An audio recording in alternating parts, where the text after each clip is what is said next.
Salut les amis. Bon, aujourd'hui 14 février, Saint-Valentin. Et ben je sais pas chez vous, mais moi ce matin ça a bien gelé. Voilà. Réchauffez-vous bien les Valentins, parce qu'aujourd'hui il fait froid ce matin. Bon, aujourd'hui, comme j'avais dit dans une précédente vidéo, préparation pour la culture de patates douces. J'avais fait un essai l'an dernier qui était très moyennement concluant. Donc on va réessayer, on va essayer de faire mieux. J'avais eu beaucoup de petites patates douces, très fines, très bonnes, hein, on les a mangées, super bonnes, mais en quantité c'était pas folichon. Voilà, on va essayer de faire mieux, on va essayer de... J'ai pris quelques renseignements chez d'autres personnes qui ont réussi, donc on va essayer de suivre les bons conseils aussi, quoi. Voilà. Bon alors, pour la culture de patates douces, il y a plusieurs façons de faire. J'ai vu qu'il y en a qui mettaient des patates douces à germer dans un bocal avec de l'eau et des cure-dents pour que ça tienne, pour faire des germes. Moi j'ai déjà essayé l'an dernier, ma patate douce a plutôt mal réagi, elle était plus en train de pourrir qu'autre chose. J'ai essayé une autre version, un contenant. Alors là en l'occurrence j'ai un gros bac de polystyrène. Vous pouvez récupérer ça chez votre poissonnier, c'est gratuit, il s'en débarrasse. Ça permet d'être isolant en même temps. C'est une culture qui nécessite de la chaleur, donc ça va aller à la maison après. Température ambiante à la maison, 20-22 degrés peut-être. Voilà. Si vous pouvez monter plus, ça adore la chaleur. Voilà. Donc un contenant. J'ai rempli à peu près 10 cm de terre du jardin. Voilà. Je vais combler le dessus avec à peu près 5-10 cm de terreau. Allez, on y va.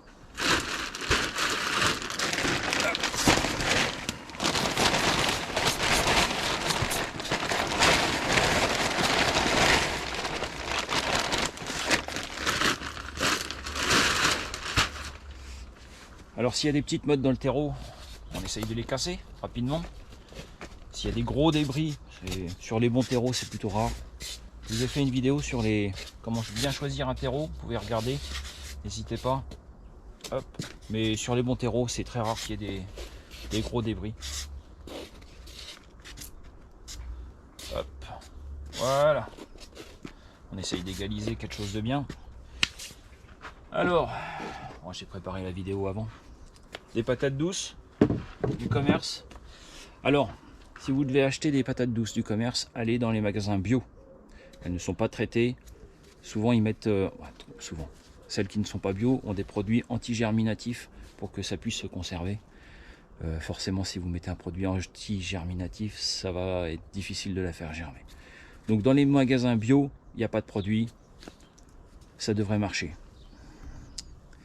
Bien, alors, avec cette technique, on coupe la patate douce en deux. On met la partie intérieure dans le terreau, légèrement enterré. Il faut que ça ressorte un petit peu. Voilà. Je vais essayer de faire. Hop. On va améliorer la caméra. Voilà. J'en ai plusieurs. Voilà.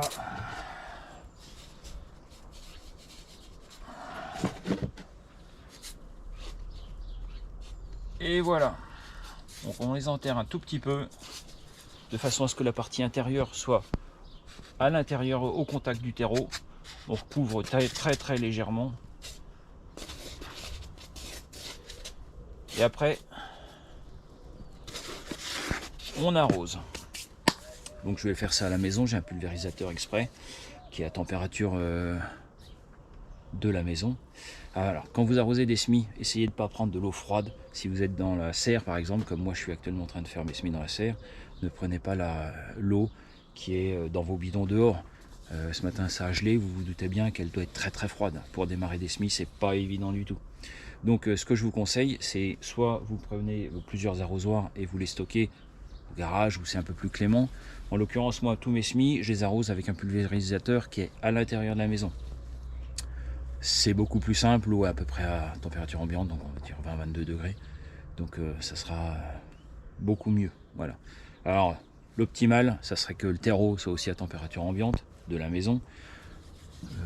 Ça reste ma maison, on va pas amener tout le jardin dedans. Voilà. Donc sur ce, on a mis les patates douces coupées en deux dans le terreau. Un léger arrosage histoire que ça soit humide, mais il ne faut pas que ça soit détrempé. Ah oui, chose importante aussi, j'y pense. Le contenant, il faut qu'il ait des trous. l'excès d'eau va le faire pourrir les patates douces. Donc avec des trous au fond, ça va pouvoir s'évacuer si vous mettez trop d'eau. Voilà. Alors le mieux c'est d'avoir un petit contenant, un petit bac pour recevoir votre contenant là. Moi j'ai ça, j'en ai un autre en polystyrène. Ça ira très bien. Mais d'une manière générale, il n'y a pas besoin de noyer les patates douces. Humides, mais c'est tout. Voilà. Et au bout de quelques jours, suivant la température, il faut qu'il y ait vraiment une bonne température. Les germes vont commencer à apparaître. Et plus tard, quand vous aurez des lianes, attendez, on va laisser passer la voiture.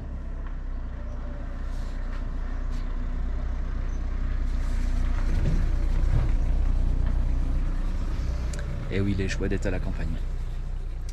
Voilà, qu'est-ce que je disais, quand les germes vont démarrer, ça va vite vous faire des lianes. Quand elles seront vraiment bien développées, on va pouvoir les sectionner pour faire des boutures avec. Avec 4 patates douces que je viens de mettre là, normalement on fait beaucoup de plants. Voilà. L'an dernier j'avais fait un essai avec une seule patate douce, j'avais bien eu 15-20 plants. Donc là je vais en faire plusieurs parce que j'adore la patate douce. Mon beau-père aussi, donc on va en faire à plusieurs. Je vous ferai des vidéos pour faire un petit suivi de la germination. Je vous ferai dans la même vidéo un petit suivi de mes semis de salade, de mes semis de poireaux, de mes semis de poivrons et d'aubergines que j'ai démarré aussi. Voilà. Qu'est-ce que je peux dire d'autre? Non, rien. Je pense avoir fait le tour pour l'instant. Je vais vous mettre en lien. Je vais vous mettre en lien par ici. Ouais, plutôt par là. La vidéo sur la culture de patates douces de l'an dernier, comme ça vous pourrez voir ce que j'ai pu faire l'an dernier. Effectivement, si vous avez des commentaires sur ma culture de patates douces de l'an dernier, n'hésitez pas, je suis preneur de bons conseils. Voilà, la patate douce c'est super bon, j'ai vraiment envie d'en manger parce que elles étaient petites, petit rendement. Bon, d'après ce que j'ai pu lire ailleurs, c'était pas une grande année d'une manière générale. Donc est-ce que je suis dans la moyenne ou est-ce que c'était peut-être pas terrible pour moi, je ne sais pas. On va voir, voilà. N'hésitez pas dans les commentaires. Un petit like, un abonnement, ça fait plaisir. Et puis, je vous dis